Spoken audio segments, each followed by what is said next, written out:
Nag-umpisa yung aking karamdaman na ito nung 2003. Tapos, ang edad ko noon, mga 57 ako.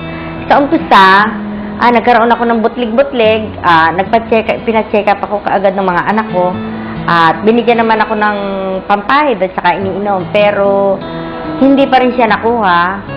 Ngayon, yung may tiyahin ako na nagpapacheck up din dito sa Malacanang Hospital, may libre din doon na mga manggagamot, pero yung gamot, mahal ang bayad.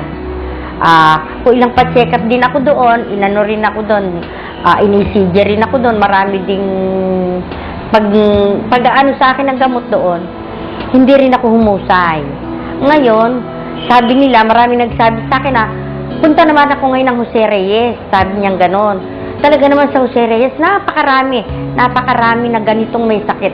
Akala ko nung primero, ako na ang pinakakaawa-awa dahil noon lang ako nakaranas ng ganoong karamdaman na talagang buong katawan ko na ay, marami na siyang mga butlig-butlig.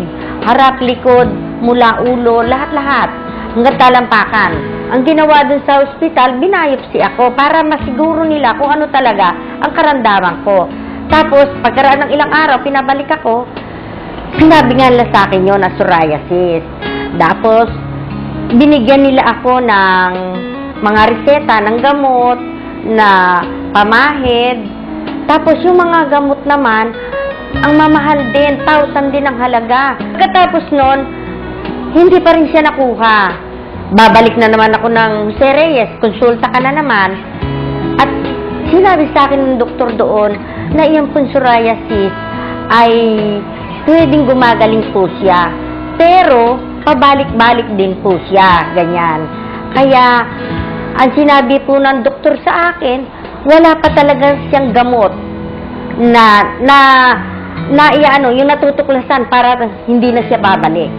Ngayon, ang ginawa ko po, magsawa na ako sa Jose Reyes, punta na naman po ako ng ibang doktor, mga espesyalista po dito sa Pasig.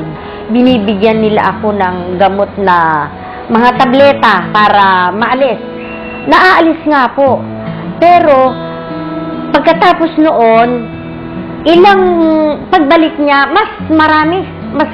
Sinabi naman po sa akin ng doktor na yan, pag bumalik, mas marami kaysa rin sa dati. Ang sakit na ito, hanggang buto, nararamdaman mo, masakit ang mga buto mo, hindi ka makakilos, yung katin niya, handyan yung katin niya at saka yung kirot.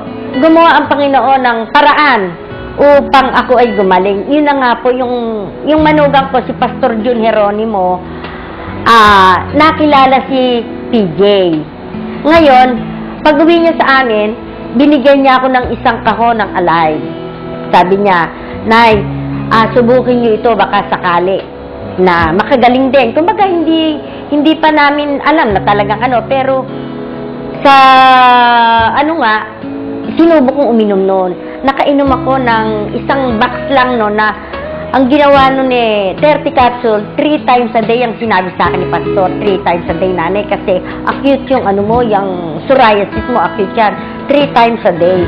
Pagkaubos nung isang box na yon, 10 days, kumalma na siya talaga. Lahat na magsasabi sa akin, lahat na makakikita sa akin, gumanda na ang kutis mo, kuminis ka na. Sabi ko, alam mo ba, ang pasasalamat kong unang-una sa Panginoon, pangalawa ang alive. Gusto ko talaga ma-share ko sa mga tao na yung ginamit, yung alive, ginamit ng Panginoon para makatulong at makapagpagaling sa akin. Hari nawa na maraming matulungan ng alive na mapagaling.